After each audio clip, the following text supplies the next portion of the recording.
We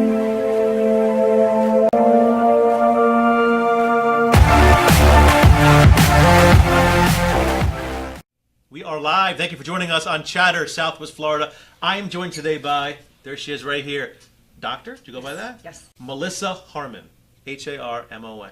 Tell everyone your practices, where you're from, all that good stuff. So you have a practice in Port Charlotte, right? I have practice in Port Charlotte. My initial office is in Sarasota. Born in North Miami Beach. Really? Raised in Sarasota, fifth generation Floridian. Born in my, okay. So the storm probably tore up your area or close to it, I'm sure. I heard it was a little rough over there. It was. Yeah. North Miami Beach. Yes. Okay. I'm not too familiar with that side of the state, but I could picture it. And then you moved to this area. Moved to Sarasota 34 years ago. 34 years ago. And you went to? Went to which high school? Yeah, which high school? Sarasota High. Did you really? Sailors. The Sailors are playing Northport High Monday night in Northport. Are they really? So they're coming down here. Oh, I didn't know that. That's good to know. That's good to know. Yep. So you were a sailor. Yes. They beat us in baseball every year. Yes, of course. They got us. They had some talent coming out. I remember because when I went to school, I graduated in '93. So I'm showing my age here. But in '93, they had a few first-round draft picks a year or two before, and a couple of years after. Doug Million. Doug Million. Yeah. Went to school with him. Bobby Say. Yes. Bobby Say came out pitchers, but they never made it, but they kind of did. Yeah. No, I mean they made it more than a lot of other people. Oh, right. But I'm saying once they got to like the pros, where they went. Right. So we went to school with Doug. Was tall. Very. He was like 6'9". Very tall. Ish. I don't know. I'm only 5'3", so everyone's really tall to me. He was our weather guy. Hey, Doug, it's the weather up there. So you got a practice in Sarasota. Yes. Tell us where that's located and. Corner of Weber and Beneva, southeast corner, and I've had that practice for a little over 4 years now. So if you get off Fruitville Road, you make a left on Beneva. Fruitville. Yes. The Bee Ridge Drive. Yeah. Yes. So you go left. I usually come from south. Okay. So like Clark I get off on Bee Ridge. Bee Ridge, the one in the middle. 207. Yes. Okay. And then you make a right onto Beneva, and then it's yes. there. Okay. Then you have one in Port Charlotte. Yes. Where's that? That is on 41 near Harbor. And across from the Harbor Professional Center. And that one's I've had that about a year. Okay. Why do you have two? What was the reasoning behind the separation of two? That's a great question. We always learned that, because we had an office in Northport, and then we opened up this one, and then we said, should we have a studio in Northport? It just kind of was one of those things where we said, let's consolidate versus try to be too spread apart. Right. So what's the theory behind that? Just more clientele, scaling? I moved to Punta Gorda, and in moving there, I thought, oh, what a brilliant idea to have two offices. And I actually bought this office from Dr. Jan Kelly, who is retiring. She'd been practicing there for, I think, 22 years. And so she touched base with me, didn't work out initially, and then I was actually in the hospital recovering from an emergency appendectomy surgery. And I think I was like on a lot of meds at that time. And she was like, hey, let's try to work something out. And so we did. And, here I am a year later, and, I have that practice. And so I'm working on trying to revamp that practice and rebuild it. And What is your, let's get into that some. We don't want to talk too much of the business. As we said prior to the show, this is really getting to know you more than the business. But what practice, let people know who are going to watch this, what do you actually do? Just, as quick as you can, or put it into an elevator speech. I'm a chiropractor. And so we work to adjust the joints and to have people feel better from neck pain, back pain. Also to just have people live better, healthier lifestyles. We specialize in pediatrics and prenatal care. And so we see everybody of all ages. The oldest patient I've ever had is 106. It's bizarre knowing that kids also come to you. Oh yeah, I see kids that are like minutes old. I think one of the most awesome things in the world is to have parents bring their children to me before they've even gone home.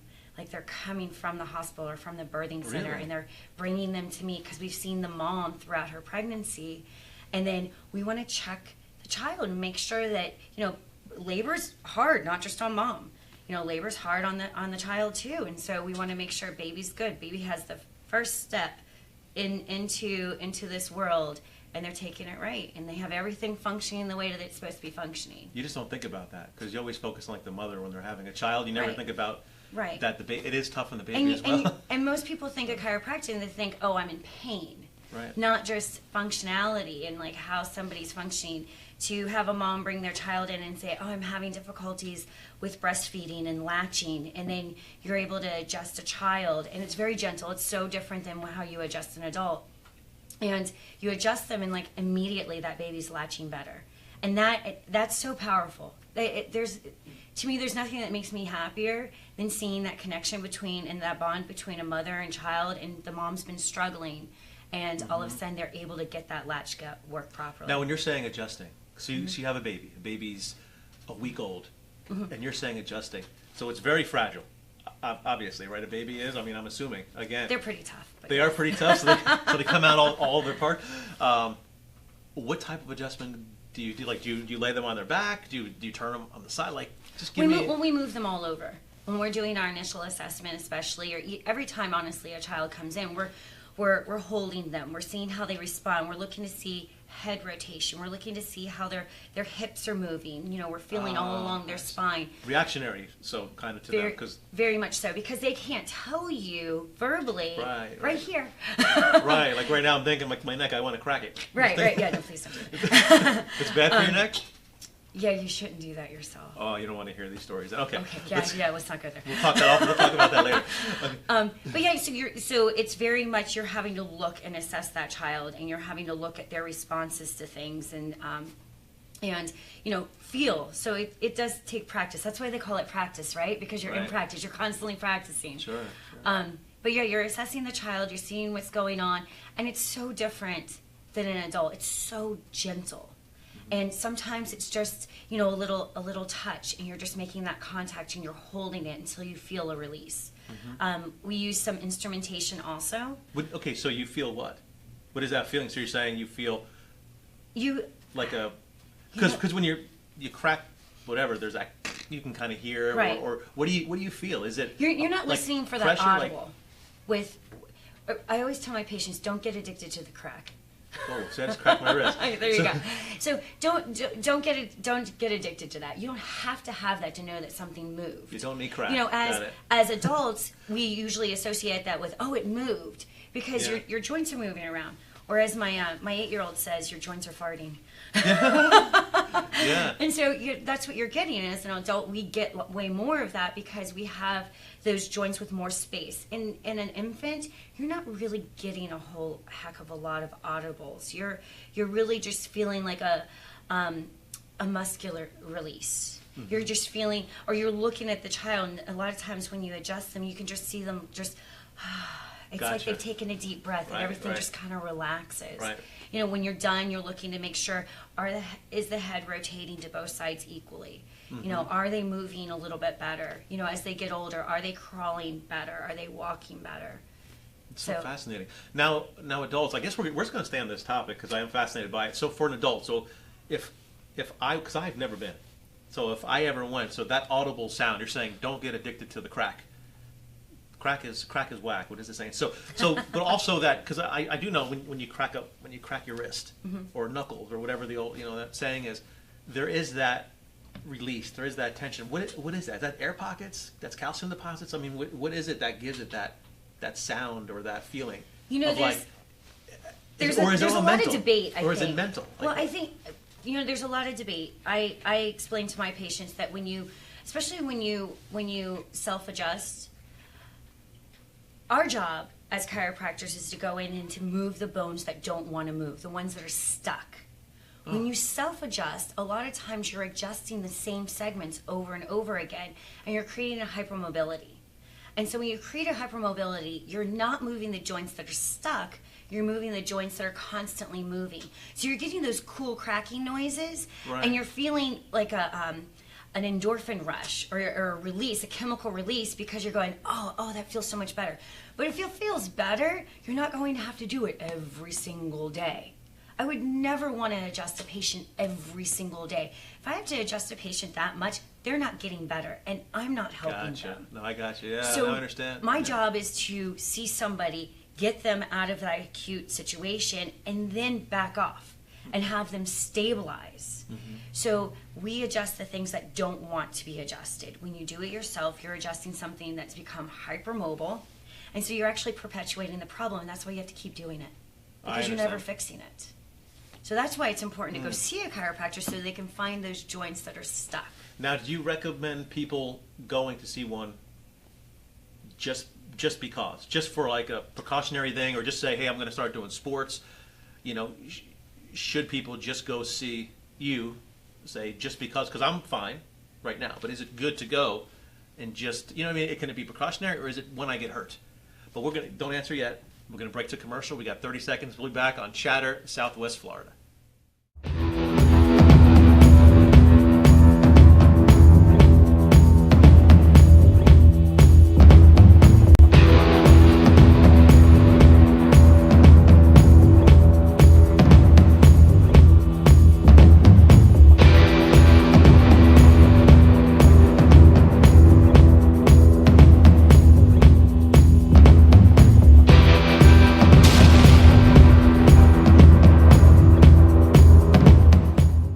Back from commercial here on Chatter, Southwest Florida, joined with Dr. Melissa Harmon.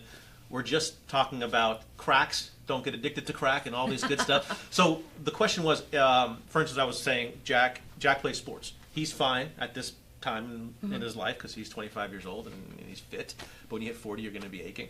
But should he go and see you even though he's not hurt? Is that something that people should consider doing? Just make it once every month or twice a month. Just come and see you and get fixed.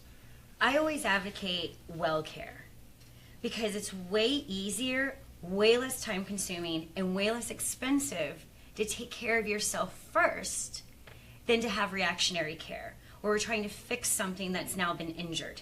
Okay, Right. Because usually if something's been injured, it's either due to a trauma or due to any kind of imbalances. So when you go to a chiropractor, you can have them check you for any kind of imbalances to look to see, okay, is everything the way it's supposed to? It's just like you take your car to get their tires checked, right, to make sure there's a balance, right? Well, I even go to like the doctor. I go once or twice a year just to get my blood drawn, just a normal precautionary. And you brush your teeth every day, right? Daily, twice. Why? Precautionary. Why? Floss, precautionary. I don't. So you don't have cavities, right? Yeah. So you can live without your teeth. You wouldn't look as pretty, but you can live without your teeth. The same thing as the spine. If you have decay of the spine, that's going to impact you way more than a cavity of your tooth. And I got to tell you too, getting older Sucks. when you hit 40, it was night and day. 35 to 40, like night and day. These agree. guys have no idea. Now the mind's still the same. I'm still 20 years old here. Right. You know what I mean? I'm still 10 years old here, but Right. but the body doesn't keep up. It's harder getting up in the morning. It's harder going to bed at night. It's harder sleeping at night. Absolutely. It's harder to do functions. It's harder just to bend over and pet my dog.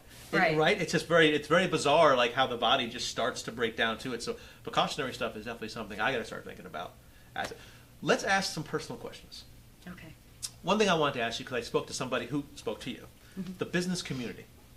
What is your take on it in the local business? The folks who are kind of within the circles of the chambers, these groups that are around town. I mean, I personally feel there's a little bit of a lack of substance with it. I think there needs a little reinforcement or a change to kind of bump it up to get it to like the millennials kind of style or the tech side of it or whatever. That's my take. What is your take on it? I would agree with that. I think that, coming from Sarasota, which is... And that was why I'm asking, because I kind of figured you had a little bit more of a worldly view, yeah. Right. Coming from Sarasota and being very involved in different business groups, in philanthropic groups and everything, there is a very huge boost for community, small businesses. There's a great platform, and there's also a lot of different groups. There's honestly so many things that you can get involved in there, whereas having a business now here in Charlotte County, I've really struggled to find a lot of different things. I mean, I'm constantly going, okay, what can I go to? Where can I go? Where's the reach out? where are the women's groups, and they're few and far between. Isn't it tough though? Like I say it too, like there's certain groups, if you don't attend the lunch and learn or the after hours, you kind of missed it. And if you're busy working or with family, you've kind of missed that opportunity for that week or that month. Right. And I noticed there isn't a solid online community that can lead offline that really reinforces the business community. Yeah, there's a little piece missing. There's something, right? I don't know. Okay, I was wondering because that was a discussion that I had. It was like there's something, there's friction somewhere where it's not connecting, and then it seems like everyone is against each other in a sense, like the chamber, like they're all trying to outdo each other or try to be the better one. And I think there has to be a collaborative. It would just like it would just be like me saying, "Oh my gosh, there's too many chiropractors." There's not enough chiropractors because there's so many people. So there can never be enough business groups because there's so many people that need help. Right. And there's never going to be one group that's right for everybody. Right. So I think if there's more groups, you're going to service everybody more. Right. And I think there needs to be more than just a chamber. There needs to be more than just, a group here or there in this community. I don't think there's enough to support local business people. And another thing too is a lot of these groups, they meet for sales purposes. Let's meet, let's gather, let's exchange cards. I hope you do business with me. And they spin the wheel and round it goes. And it's good. It works in a small sense. But in reality, I mean, who you're competing with is really not someone else who does the same thing you do. You're competing with attention. Right. That's grandma with her kids on social media. You got to break through that. Like, that's everyone posting, everyone doing stuff, everyone active. It's not just now, so there is a friction. There is kind of a friction. I was wondering, your point of view, because I kind of heard a little bit about it from several people, and we're all kind of feeling the same thing. So, but we're going to continue to support local, and that's all we can really do, at this point until that hurdle, until we can get over the hurdle. Question for you. Mm-hmm. She's like, oh. What inspired you to get into the field that you're in? What's the inspiration behind it? That's a great question. Funny part is, I didn't know a thing about chiropractic. I played competitive racquetball since I was really, really young. Really? Like Still competitive? do. Still do. I was on the junior USA team. I traveled all over the country. Like sponsored? Or? Yes. What? Actually, I'm still sponsored. I still play regularly. I just won the women's doubles for the state. Where do you do this at? Where do you go? We travel all over. The past tournament where do you was practice? in Miami. I play down in Delhi Fitness in Fort Myers and then Sarasota YMCA. Okay. So I travel a lot. Because you have to have the inside courts. Well, I play outdoors as well. Okay. But so I injured myself, and my brother was saying, "Hey, you should go see Joe." Joe, was this guy I played racquetball with. I was like, he's a chiropractor? Get out of town. I never knew that because you're not really talking a lot when you're on the court. And so, and I was like, I don't know. The whole perception to me about chiropractic was, is it going to hurt? What is it? And Joe's a big guy. Dr. Joe's a really big guy. Mm-hmm. And so it was kind of a scary thought to me. And so, but I injured myself enough that I said, okay, I'm going to go ahead and give it a try. Lo and behold, loved it. He ended up hiring me to work for him. So I ended up running his 2 offices in Sarasota and Bradenton. I was his office manager. And he's just been such a huge mentor to me and would always take me to seminars and stuff to hear people speak. And Dr. Chris Zigafus, who's passed, but he was a chiropractor in Venice, I heard him speak at one of the seminars, and just by the end of it, I was just so moved by how he was able to help people. And when I walked out of there, I just looked at my doctor and I was like, I think this is what I want to do. And he just like, finally. And this is a growing trend, because I kind of consider it more of a natural way. Oh, it is natural. Healing, okay. So no drugs, no surgery. I just didn't want to, right? So it, and there's a movement happening around this. Absolutely. Like as I was mentioning prior to the show, Gabe was coming in and speaking about things, but there is a movement. He's onto something. So there is something that you're doing, he's doing. Right. Medical marijuana, whatever phrase you want to use, but that's going to be coming out, and that's so there's a movement of more of, I guess you could consider that if that's natural or not, but that's kind of in that circle where it's very intriguing. It's very intriguing how I frown going to doctors because if you are hurt, they load you up on pills. Here, Are you not feeling good? Are you depressed? Here. There's a time and a place. Right. There's a time and a place for everything. I mean, by all means, if you have a broken bone, don't come see me. You know, but if you have a neck problem or a back problem, you know, besides going and getting, you know, meds for it, there's not a whole heck of a lot that a GP can do about that. Right. Whereas I can help you get into function again, or Gabe can help you get into function again. So, you know, there is a movement. I think more and more people are taking responsibility for their health, and I think that's important. You know, no one's going to do it for you. Take action. Do that. Just like we were speaking on, it's the precautionary. So that actually inspires you. Wow, that's very intriguing. Some, you know, at times too, it's like, but did you know that was something? Like, were you into health? The fitness side of it, the natural side. Like was there something? Because for me, my marketing gene was always in me. I always had something. It was the media side, so I always knew. I always went towards it. Did other stuff. Did a different job. Came back. But when I was in the job, I microed. I kind of found my way to help them market on, you know, in a certain way. So that always has been part of my life. I always was creative and stuff. So, you know, did you find yourself that way when you were younger? Like, because it's kind of ironic how people end up. Especially it's a lot of schooling and it's a lot of work, and you don't just come out of school and say, I'm a doctor, let me start business, and business is going to flood in. You have to start it. You have to market your business and run your business and understand your business. I mean, there's a lot of work. That's the tough part. They don't teach us to be business people. We walk out of there with the doctor knowledge, and then we go. I hear that a lot with physicians. We're going to do a business now? Physicians and lawyers and vets. I've actually heard that with a lot of them. They say they come out, they're educated, they're ready to go, but they're like, okay, where's my $1 million a year? And it's like, well, no, it takes. I'm still trying to figure that out. It's a lot. It's a big mountain to climb, right? Yes. That whole business side of it.